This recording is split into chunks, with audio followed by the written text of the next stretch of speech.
we found out that the number one cause of death, of line of duty death for first responders, a job that's a calling that's supposed to be the best in the world, is suicide.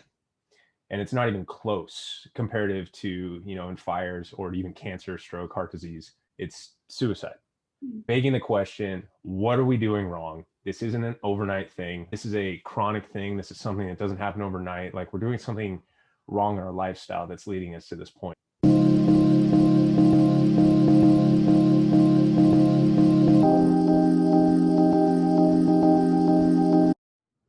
Hi, everyone. On behalf of MDF Instruments, welcome to our Crafting Wellness podcast.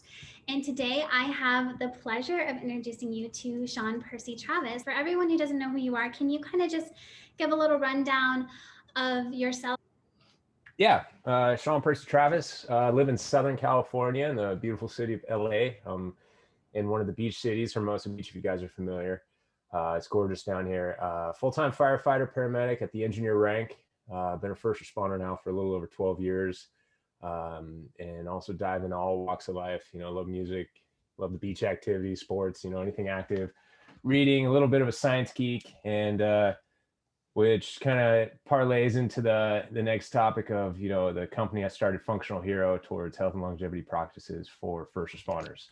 Happy to be here. Been a long time affiliate with MDF, and yeah. Amazing. Yeah, I can't wait to dive into all of this stuff. You went to Loyola Marymount University, right? I did, yeah. Studied biology and healthy body sciences. Played some baseball there. So yeah, that was a fun, good time. I would love to kind of talk to you about how you fell into firefighting and kind of what led you that way. So actually, growing up, I kind of never lost those childhood dreams of wanting to be a professional baseball player or follow my dad's footsteps and be a doctor. Carried them all the way into college. And so I was pre-med and a baseball player, which is horrible for each because my academic advisor the whole time is telling me to quit baseball, and my baseball coach the whole time is telling me to change majors because they don't go together, right? It's really, really hard. There's a lot of extra hours in the science and engineering colleges, a lot of extra labs, and then any sport at the collegiate level is going to be all encompassing. You're up at 5 a.m., you're coming home after sunset, class is kind of intermittent between different practices. And I was a catcher, so I was going to pitcher practice and position player practice. So doing double time and, doing the science world. So it was tough, did it for a few years, and stuck with it for the most part. But as an 18, 19, 20-year-old trying to figure out the next steps of your walk in life, you kind of don't know the left hand from your right. And we're trying to make major decisions like, oh, yeah, I want to follow my dreams, follow my passions, as if we have any idea what those are at that age, right? We'd like to pretend we do, but we have no clue what the next 10, 20 years holds. And we're, trying to make the best decision on it. So started asking advice, started looking towards my mentors, started, my dad, my cousins, people in like fields. I'm blessed to have a family with quite a few doctors in it, with cousins and uncles and whatnot. And so I was able to kind of bounce off of that and ask, the career path that you see me doing. And then I was also able to do that with older brothers, older friends. Baseball, is this a career path you could see me doing? And without getting long story long, essentially they all came back with the same theme. And it's, if you want anything else in life, go do that. But if this is your one all-encompassing passion, if you wake up, live, breathe, and die, I want to be a doctor, or wake up, live, breathe, and die, I want to be a baseball player, go do it. No one's going to tell you different. But we see you as kind of like a jack of all trades. Like, you have tons of passions, tons of experiences. Like, this might be a tough one for you. So if you want to go do something, anything else, like, we'll fully support you either way.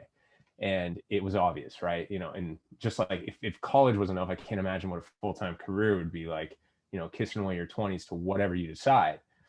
And I started getting interested in the fire department. Had a few neighbors that were firefighters growing up. They always seemed to be the happiest guys on the block. They were always around for their kids. They were always like big family men. They were always going on amazing trips. Like, they loved what they did. And I started getting interested in that, started talking with them.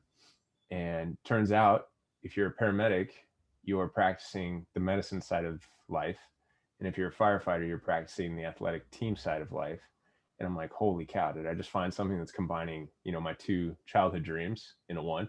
The answer is yes. And, you talk to any firefighter and they're always like, yeah, dude, if you can hack it at this job, there's no other job you should go do. This is like best job in the world. This is absolute calling. You're going to love it. Not for everyone, right? Not everyone can handle blood and like some of the really intense stuff that we have to deal with. But that was it. That was the trigger pull for me, and I decided to like walk that path. And 12 years down and still running. So here I we love are. so much. I love how, I always say that sometimes, you can find your passion for what you want to do by finding out like what you don't want to do. But it's interesting talking to you because it sounds like there were so many things you were passionate about that you really could have gone so many different directions. But with the job that you're in now, the career, I think it does really facilitate both the athletic part because as a firefighter, you obviously have to be really strong. You have to be really athletic and brave, which I think in sports you have to be brave too. And then I think just taking your interest for and passion for just coming from kind of a medical background with the family and the desire to want to help other people, I think you found a really great kind of niche there for you that sounds like it fits you perfectly. Do all firefighters have to be paramedics or EMTs? So good question. Depends on the department. The bigger the city, the more advanced your personnel are going to be. So LA, we're a very dynamic fire department, meaning we're a very dynamic city. So you call 911 for anything, we show up. So we got to be able to solve that issue. If it's a bellyache to a heart attack to a car accident to a fire, whatever it is, you get the same people. And it's how they structured where your tax dollars go best spent. So that parlayed into yes and no. EMTs, paramedics, some departments run them separate, and then some departments run them all under the same umbrella. So for the most part, every firefighter is an EMT. So we know how to handle basic life support. But depending on the department, your firefighters will be your paramedics, which is your advanced life support. And to understand the difference, because they're kind of under the same umbrella, EMT is all of the maintenance, and then paramedic is all of the interventions. So they compare it. We're not anywhere near the level of a doctor, but they say like the paramedic is like your road doctor and your EMT is like your road nurse. So it'd be like that level of difference, right? We're helping each other. We're part of the same team, but there's a big difference in your qualifications. So yes, most departments, most big departments are all firefighters or EMTs, and then some will have the paramedic classification. Thank you so much for that. That really was a great way to describe it for everyone who's listening and watching who's not quite sure the difference. That was a really great way to explain that. You talk a little bit about burnout with first responders, primarily with firefighters, because it's such a high stress job. And I know that you touch base a lot on kind of figuring out how to not be running at 1,000% all the time and how to kind of like turn that off so that your body can rest, that your brain can rest. And I think for people who are listening and watching, it's relatable because even though if someone's not in that field, if they're not in the army or they're not a first responder, sometimes, especially young people can feel like everything is so stressful and so important in the moment. As we get older, we understand like, okay, this isn't so life or death as I felt like when I was younger. But when you're younger and you fail a test or you're like in this kind of heightened sense of urgency of making everything so important, I think a lot of med students, especially, are kind of having that struggle of being in a heightened sense of not being able to kind of like calm down their nervous system, not being able to sleep, not being able to kind of like shut their brains off, especially with COVID and being home all the time. There's kind of that line gets blurred between when is time to rest and when is time to go. And so I'd really love to talk a little bit about what Functional Hero is and a little bit about what you do and how you came across creating Functional Hero for everyone listening. Absolutely. So, having about a decade of experience in the job, I myself started experiencing quote unquote Burnout. What is that? Well, if you're going through your day addicted to caffeine and stimulants that barely touch your energy, you're experiencing brain fog, malaise, maybe depressive, anxious thoughts, and negative reaction towards things, judgmental, whatnot. That's not where you are supposed to or meant to be as a human being. That is your amygdala frame of thought, fight or flight, taking over nonstop. And why is that? Burnout is a symptom of being chronically sleep deprived, under rested, overstressed, and never recovering. And so let's break out why that was a big hit in the face for me at one point in my career. We found out that the number one cause of death, of line of duty death for first responders, a job that's a calling that's supposed to be the best in the world, is suicide. And it's not even close comparative to, in fires or even cancer, stroke, heart disease. It's suicide. And begs the question, what in the world? And then you go into the military realm, it's the same thing. I think since 2001, since 9/11, our active duty line of duty death is somewhere, and my numbers are a little off, but they're in the ballpark, somewhere around 8 to 10,000 of line of duty death, active combat duty. Since the same time period, it's about 100,000 of suicide. Begging the question, what are we doing wrong? This isn't an overnight thing. See, there's some exceptions where a switch gets flipped and people go off the rocker. It happens. I get it. But that's not the answer to all this. So this is a chronic thing. This is something that doesn't happen overnight. Like, we're doing something wrong in our lifestyle that's leading us to this point. And I started this hit me in the face one day at work. I'm sitting at lineup at the table where we kind of go over all the daily duties and tasks and what we need to do for the next 24 hours. And it comes across the table like, hey, here's a red sheets being like, cause of death, things we could learn around in the department, and suicide, number one cause of death. And then we just breeze off into the next, all right, who's the cook for the day? All right, who's giving the drills? And I'm just like, holy cow, are you kidding? And the science geek in me went on fire, because I love research. I love reading about stuff, especially if it's directly impacting yourself, right? You want to know, well, how do I prevent that? Like, I'm willing to bet that 99% of these people did not want to take their life. They just got to that point, right? They were like you and me, and then just went down the wrong path for too long and ended up getting in that situation. So it started begging the question, could that be me? Could we do that? Could we go down that path? And if so, like, how does that happen? And I learned that the same mechanism that burnout is the same mechanism that takes you down that path. So if you're experiencing burnout, you're literally on that train. And I know that's dark and dismal, but that's where it heads. And how do we prevent that? Well, it's got to be lifestyle. And this is where Functional Hero gave birth. So started realizing we're in a high stress environment, we're under-rested, chronically sleep deprived, and then we're on shift, on duty for long hours. And you don't have to be a first responder to experience this, but I do know that we're at the tip of that spear. And then we're asked to go home after a high stress, unprocessed, under-rested shift and show up for those that we love and come in full throttle. And so what we end up doing is being addicted to caffeine, tobacco products, anything that'll like help us get up just a blurb. And this falls into, I guess the science behind it, the basic is, we have in our nervous system, we have somatic and autonomic. We have somatic, which is the area that you can control. So I'm moving my hands right now. That's somatic, right? Bicep curls, jumping up and down, high-fiving someone, giving a hug, somatic. Autonomic, AKA automatic, is everything that we don't control. Our heartbeat, our digestive system, right? Our breathing, which is, I'll come back to later, one of the only thing that we can go back and forth between controlling and not controlling is our breathing. So what we found was, when we're at work or when we're on duty, we're in the autonomic nervous system. You have sympathetic and parasympathetic. So the non-controlled, the automatic nervous system, you have sympathetic, which is fight or flight.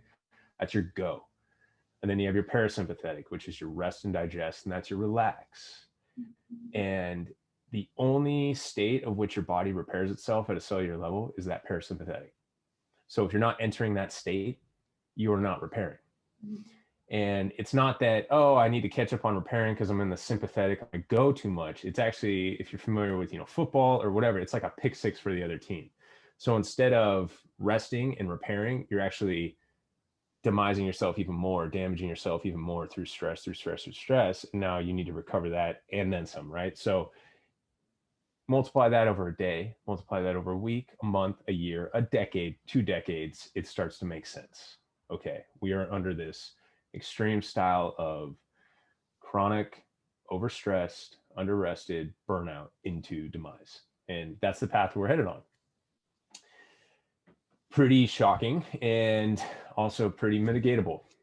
There's a fix. It's not like we sign up for something and it's like, oh, okay, cool, I'm going to be dead young and burned out. That's not the end game. The end game here is I'm going to live the life of my dreams and I'm going to kick ass doing it. Yeah. I'm going to show up to work. I'm going to thrive. I'm going to go home. I'm going to be the best dad possible. I'm going to be playing with my kids well into my 60s. You know what I mean? Like, this isn't a question. I am going to do this. I'm going to be surfing. I'm going to be that longboard 75-year-old out in the water. Like, that is going to be me. So that's the answer. Mm-hmm. Let's get there. Right. Started figuring out back to the sympathetic, parasympathetic. So if we're stuck in the sympathetic state, the average human being will go in and out of the go. So in and out of the sympathetic into the rest, probably 4 or 5 times throughout their average day. And for example, when you go take a drink of water, when you go to the restroom, when you go take a shower, if you sit down for a meal, your mind might be busy, but you're relaxing yourself. If you're listening to a song in your car, you can kind of zone out for a bit, you're relaxing yourself. That may or may not exist in a first responders world. Excuse my language here, but there's a joke that the call will always come out if you're trying to shit, shower, or shave, right? So you never get a moment of relaxation. You never get a moment to yourself. Like, that's, if I'm all sudsed up in the shower, that's when it comes out. Sweet. So I have to be like high stress all the time. You have to be in that warrior mindset too of, go, get the job done, no matter what. Like, doesn't matter how much blood, guts, and gore I'm about to handle, we are going to fix this issue. So we're in that, but we never come out of it. And then we're in it for all day, all night. We work 24-hour shifts. If I go to work on Monday morning, I come home Tuesday morning. And sometimes those days get layered together. So I'll work 3, 4, 5 days in a row. I'll go to work on Tuesday morning, come home Sunday morning. And that whole time, if I wasn't intentional about it, I was stuck in that stressful state. Now, you think I'm just going to go home and sleep and then go back to work? That doesn't sound fun. You can't just turn it off. I feel like sometimes when you get those modes of being so elevated and so just kind of everything is, hypersensitive, it's really hard to just go and be like, okay, I'm off now. Like, now I can relax. It just doesn't really work that way. I imagine it would take you a while anyway, just to kind of settle back into like a little bit more of a normalcy. 100%. Yeah, you're absolutely right. We are, there's a lot of comparison to like a tiger and a gazelle in the plains. Like, when you talk about nervous system stuff, fight or flight, we're not built like gazelles and antelopes. Like, when we're done with the chase, we don't just shake it off. Like, you'll see them do this. Like, you ever seen a dog done with playing, right? They just shake and then they come over and like lay down. We don't do that, right? We don't purr like cats that like relaxes us and puts us in parasympathetic. We have to be intentional about it. And you can do that through breath work and through other parameters like inversion stretching, how you transition. Do you transition well from period to period, from moment to moment? And then how is your movement? Are you moving well? Are you stimulating a recovery process through movement?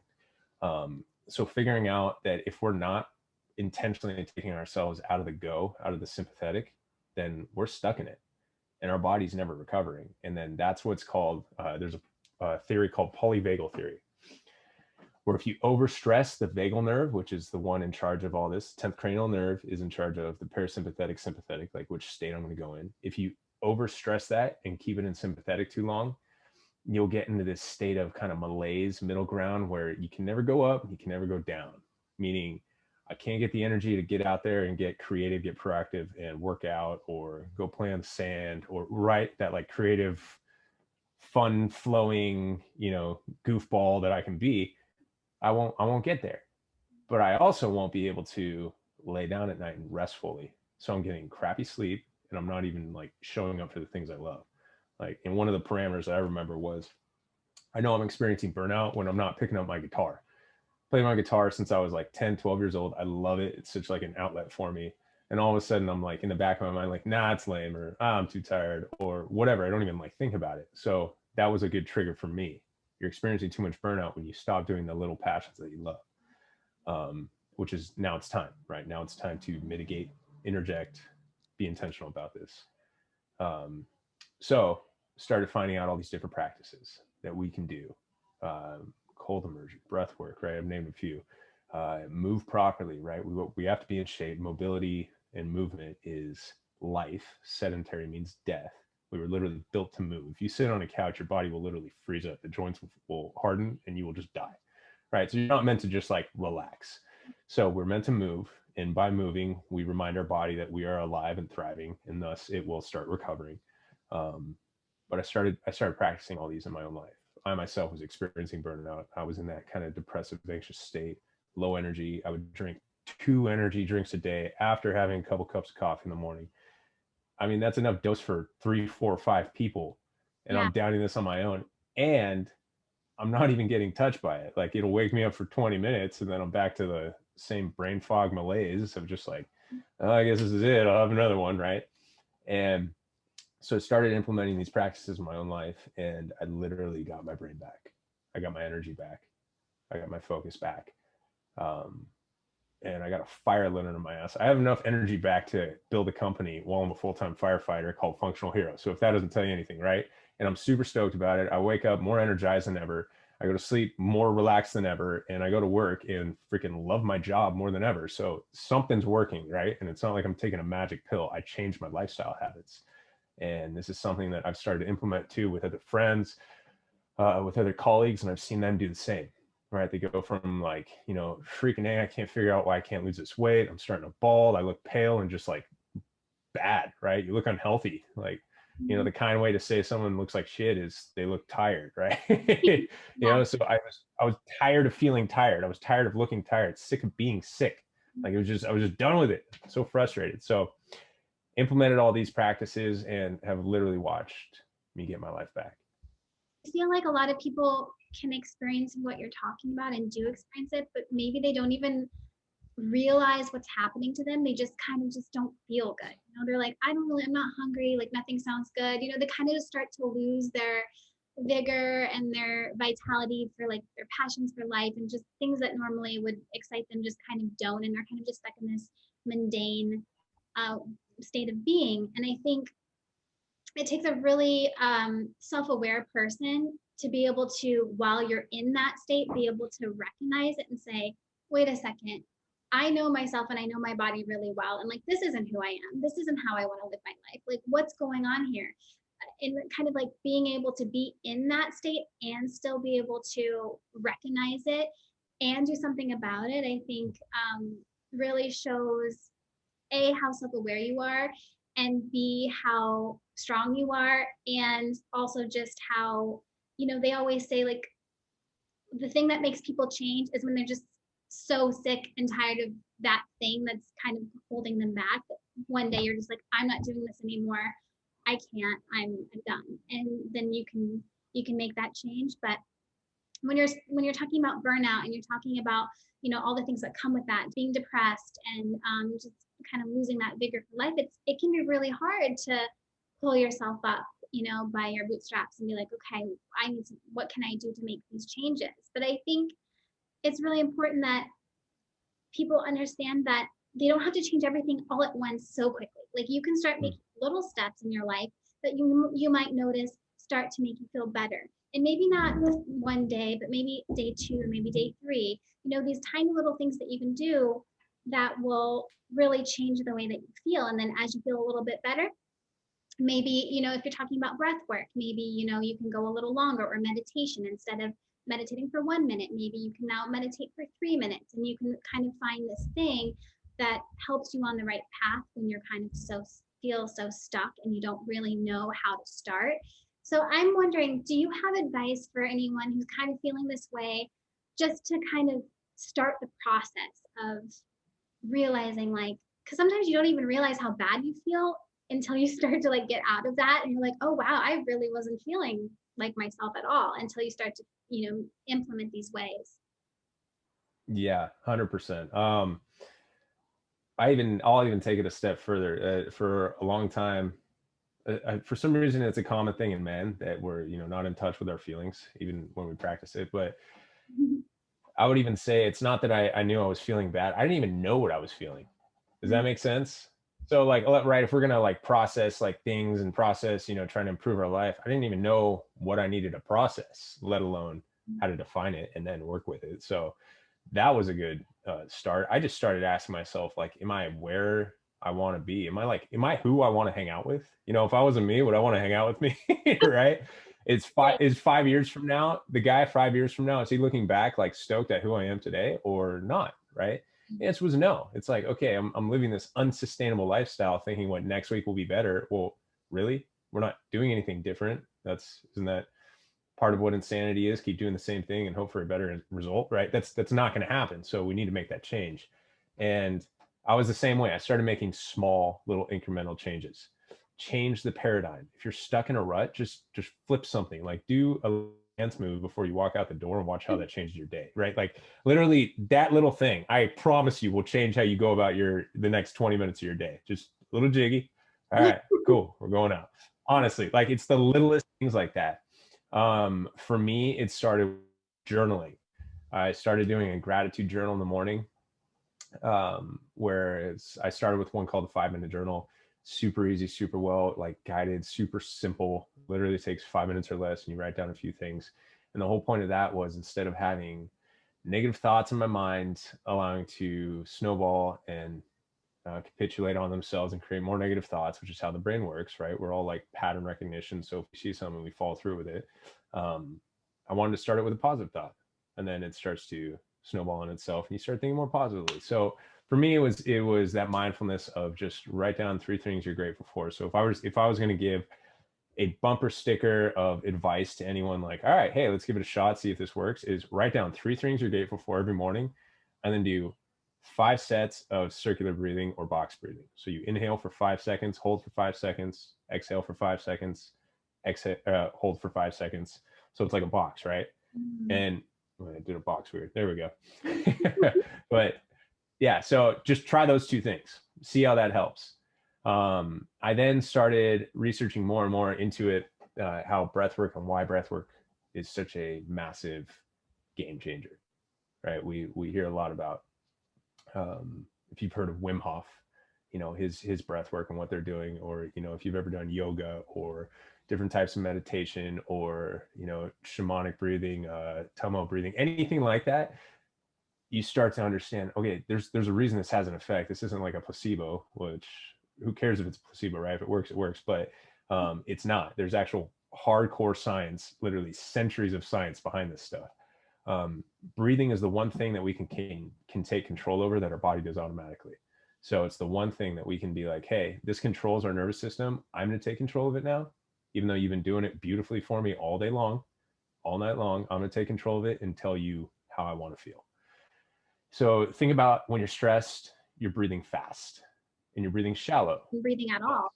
Because I find myself doing that sometimes where I'm like, Brooke, when's the last time you took a breath? Like, you hold on to it too. Yeah. Yeah. And so stress is a beautiful thing when it's handled correctly. It's, that amygdala, that part of your brain, is really trying to protect you and make sure that you are safe and kicking ass. But we don't always need it, right? The metaphor we've heard a lot is like, we're not always running from a lion or a tiger like the caveman were back in the day, right? So stop acting like it. And the weird part about our body is it doesn't know how to process the difference between an experience and a thought. So if I think about something stressful versus experience something stressful, the same thing is happening at the cellular level. It's doing the same stuff. The same hormones are getting released. So let's cut that out, right? I don't need to think about like a deadline and have it react as if like I'm fending off someone with a knife. Like that's not, we don't need to handle that. We can tell it, we can tell that body it's okay. We can say, hey, calm down, we're good. Let's handle this with, our mature area of the brain, the prefrontal cortex. Let's allow us to think logically and process our emotions and feel good about this one. And we take control of that, like through mindfulness, but through breath work. And how do you breathe when you're relaxed? You breathe slowly, you breathe deeply, right? You allow that breath to come in, do the chemical exchange, release the toxins, and exhale. There's a full process. Allow that air to come all the way in, hold it, and then all the way out. And we know when we're stressed, they say the average adult is 12 to 20 a minute of breaths. I mean, guaranteed. I would be shocked if you're stressed and you're breathing at the lower range of that. You're probably at 24, 25. You're probably, Kipnick, per the medical term. So slow that down, take control of it, and remind your body like, hey, it's going to be okay. We're fine. We can kick ass right now. We're okay. We can think logically. We can create something out of this and have it be beautiful and grateful and enjoy this moment. So take those few breaths, breathe as if you are calm, breathe as if you are being creative, you are being joyful. And then that'll tell your nervous system, oh, this is the state we're in. And you'll watch your brain, you'll watch your mindset, you'll watch your anxiety, everything will shift into that. Right. Mm-hmm. You feel that stress, your body doesn't know that it's not being attacked by a lion. It's going through all of the same things as if it were being attacked, as if you were fighting for your life. You're talking a lot about being intentional and being aware and making the choice to say, hey, let me intentionalize this and let me say, you're okay. Let's calm down with our breathing. Like everything's okay. Kind of comforting yourself. 100%. Yeah. You're taking yourself out of that sympathetic and going to the parasympathetic so that you can start resting and repairing. Your body can actually vibe with itself. So, I mean, if I'm going call to call and not relaxing in between them, I'm at this heightened state at work, right? So I never get to relax. But if I transition well, if I come back from the call, I do breath work, I level out my nervous system, it allows me to then rev back up for the next one. Like a good amount of time that you would say that you would need to be in that restful state, or do you just kind of try to catch it whenever you can catch it? Catch it when you can catch it. And I'm doing it all day long now, right? I'm literally taking control of my breath all day long. Any moment I feel anxious, overwhelmed, when you got too many windows open on the browser and the computer kind of just does that little circle thing. I'm trying to do so much and I can't do one thing and I'm figuring it out. I'm bouncing, I'm making a cup of coffee. Now I'm writing here. Now I'm answering this call. You're just like, holy cow, right? Right. Breathe. Do some breath work. A good one for that is inhale twice through your nose, out through your mouth. And that helps calibrate your, there's different brain waves and it pulls you back into your focused state as opposed to just being all over the place. So do that as many times as it takes, usually 5 to 10, but sometimes, we're super stressed out and we might need more. But in through your nose twice, out through your mouth, and that pulls you in and out of that stress state. So literally all day long, I will be doing these things and implementing that seriously. Is if I don't, I'll put it this way, the days that I don't, I am so mal rested the next day, it's not even comparable. And there's other things we can do when we're under rested. Well, how do I get my body going, right? I'm not going to just sleep all day, right? Or I'm not going to have 10 cups of coffee to try to catch up, which that was my other issue, totally mal rested. How do I get going? Mm-hmm. I know I'm going to sleep later, so I'm home today, so I'm going to sleep tonight. How do I make sure today's on par? And so there's different parameters like cold therapy, cold immersion, take a freezing cold shower and then control your breath in that and watch how you perform for the next 3 to 4 hours. Just watch. It's not fun. It never gets easier. I 100% promise you, it never gets really fun to jump into cold water. Yeah. Don't have hot water for a minute and you have a cold shower. It wakes you up. It for sure does something. Mm-hmm. I noticed that. Cold immersion. I like that. Can you talk a little bit about stretching, because you talk about stretching for mobility and then stretching for flexibility? And so each have a purpose. Actually, mobility is for it's warming up. You're literally bringing heat to the muscles. So mobility stretching is when you're doing movements in a range of motion that's going to increase, right? So if I'm pulling my knee to my chest mm-hmm. and then doing a squat or something like that, I'm probably going to do that 10 to 15 times and watch my range of motion increase over that time. And what actually is happening is that blood flow, those nutrients are coming, but quite literally heating up the muscles. You're heating up the joints. So that's what warming up is, right? Flexibility is for cooling down, and you're allowing that blood to flow out of those areas. So mobility before any kind of movement. So hopefully in the beginning of your day or before you're doing a workout, going surfing, whatever it is you like to do. And then flexibility is a static hold. So 30 to 60 seconds of a stretch, touch your toes, right? Bend over to your side, whatever it is, do that flexibility to cool down.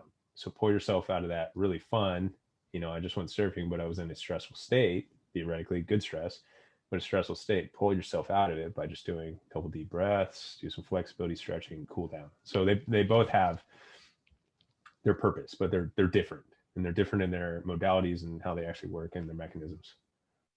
I wanted to ask you too, for everyone listening and watching, because I know that suicide rate is so high. And I know with Functional Hero, functionalhero.com and at Functional Hero on Instagram, how can people get involved in helping this cause? Is it spreading the word and getting it out there? Because I imagine that it's not just firefighters, but first responders, military, even people who are feeling this way that aren't in those kinds of positions.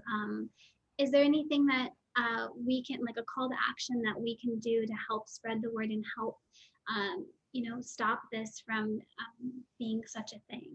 Yeah, if you're feeling that way, like ask for help. Like literally, and ask. Like that's it. So if you're feeling that way, if you're feeling like depressed and anxious, there's so many different avenues to get out there and ask. Like just ask, talk to someone about it. But if you really want to like spread the cause, like take care of it, take care of yourself, and be the example, and then share it with others. So yeah, go to functionalhero.com. There's, sign up for one of the programs there, and it'll walk you through all these different parameters. Movement, workouts that are made to advance your nervous system, not tax it even more and be too hard on your nervous system, right? Things that are there to revive you and support you and build you. So if you sign up, that's you taking control of your, intentionality of saying, hey, like I may or may not be aware that I'm, experiencing this burnout, but I want to take advantage and take control of this and up my life. I want to evolve. I want to level up. So yeah, hop on board. But above all, if you're just doing breath work, if you walk away from this and you just do breath work and start being a more grateful person, write down 3 things you're grateful for. Heck yeah. Watch that snowball into a better life. 100% every time. Literally everyone's saying the same thing. You talk to any motivational speaker, any like lifestyle coach, we're all trying to promote the same thing. And that's like, be intentional about your life, choose to kick ass and thrive and like be a super loving, compassionate human, and watch what happens. Like it's amazing. So we're all on that same journey. Just step up and do it. Yeah, and I love the message of taking control. That you don't have to stay where you are. You can make decisions in your life, different choices that can lead you into a different place if you're not feeling good. And so I love the message of just like take control. It doesn't have to be this way just because it's been this way.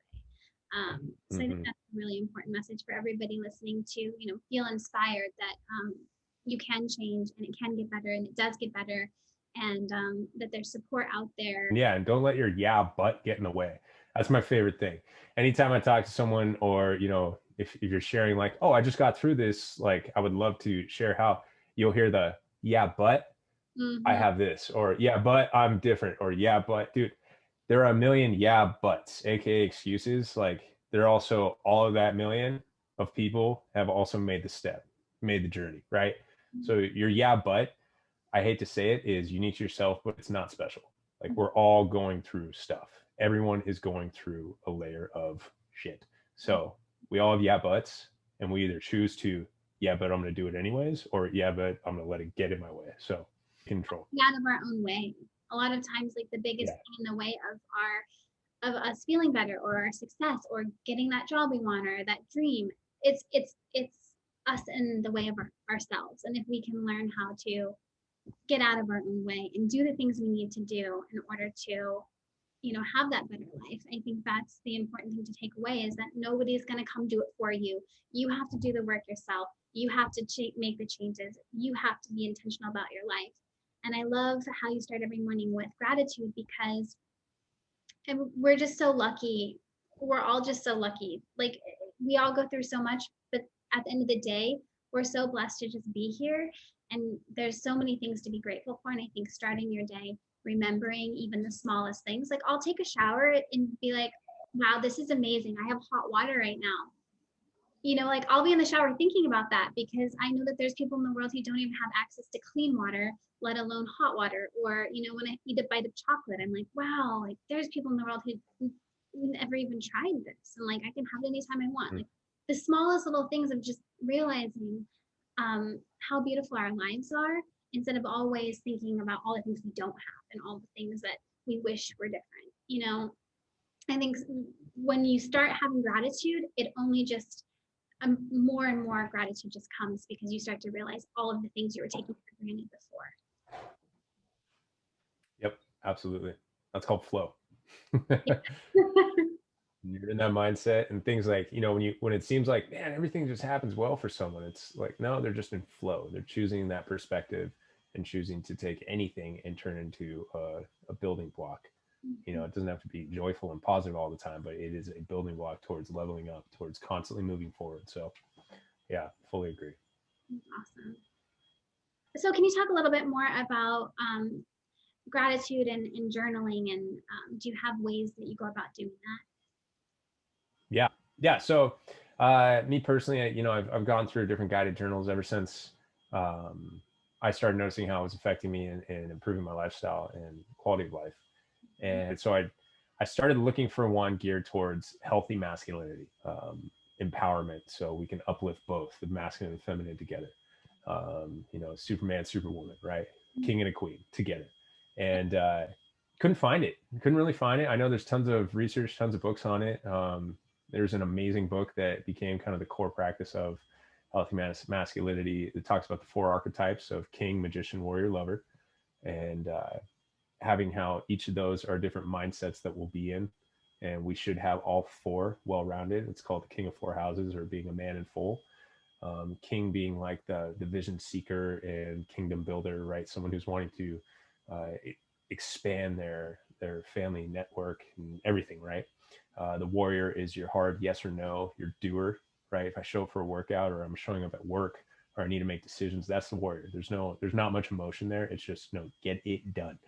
And you have your magician, which is like your potion maker, which is the process. When you're in a magician, you're very meticulous in how to set up that system, right? How are we going to get from A to B?